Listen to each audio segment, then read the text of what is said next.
Jiweni. Bashiri ndo jina langu, but TRS ndo habari ya mjini.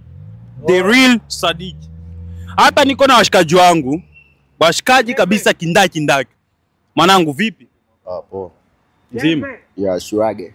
Sasa hapa tuko tunaongelea mambo ya msingi na mambo ya vijana. Sisi ni vijana kwa vijana, kuelimishana ni kwa kawaida na kwa maana sana. Sasa niko nakuuliza, mwanangu, wewe una demu? Nina mke. Una mke? Una demu na mke? Vipi crush? Hapana. Ni wewe mmoja tu. Huyo mmoja. Yeah. Sasa mwanangu, vipi mambo ya shuleni, unaweza ukatufresh aje kwa mambo ya shuleni? Shuleni kwa fresh sana, lakini unajua vijana ndio hivyo tu.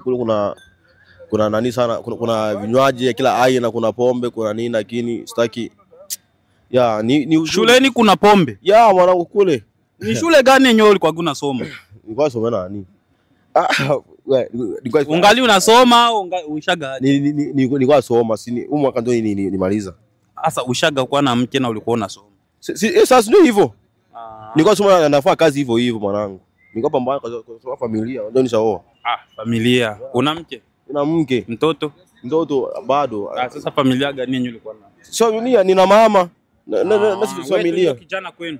Hapana. Mama afanye kazi? Mama anafanya kazi, lakini nasaidia kitu kidogo. Asante sana kijana muongo.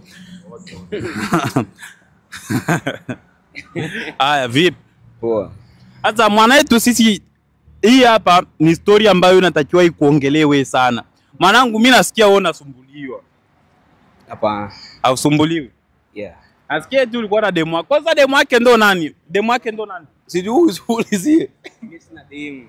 Anaweza kataa na wakati kuna watu ambao wanajua ukweli. Mimi sijui. Jina la demu wake nimesahau hapa. Na mimi niliambiwa jina la demu wake, sema nimesahau hapa. Demu ambaye anamsumbua. Sina demu. Ex Hata. Yaani hakuna. But nilikuwa sikia kuna watu wanasema eti wewe unasumbuliwa. Yaani mwanangu, unasumbuliwa na vijembe vya demu wako, na pia demu wako anakusumbua sana, bado ungali unampenda. Vipi, ni kweli? Hapana. Sasa mwanangu, vipi wewe mpaka sasa hivi unawazaje kuhusu mahusiano? Yaani ndio vile tunasema kama mapenzi kama utoto ndio hii. Mapenzi ni utoto. Yeah. Kwa hiyo wewe hauna future. Hapana, sina mapenzi. Sasa mapenzi utoto aje. Sasa babake na mama yake make balianza kaje, yani kwa kufikia hadi ukubwani, kwa sababu si mtu anataka anangia utotoni. Mapenzi ni utoto aje, atushawishi ili tumuelewe mapenzi una utoto. Mapenzi si alianzia kwenye utoto. Utoto gani ambao uko kwenye mapenzi?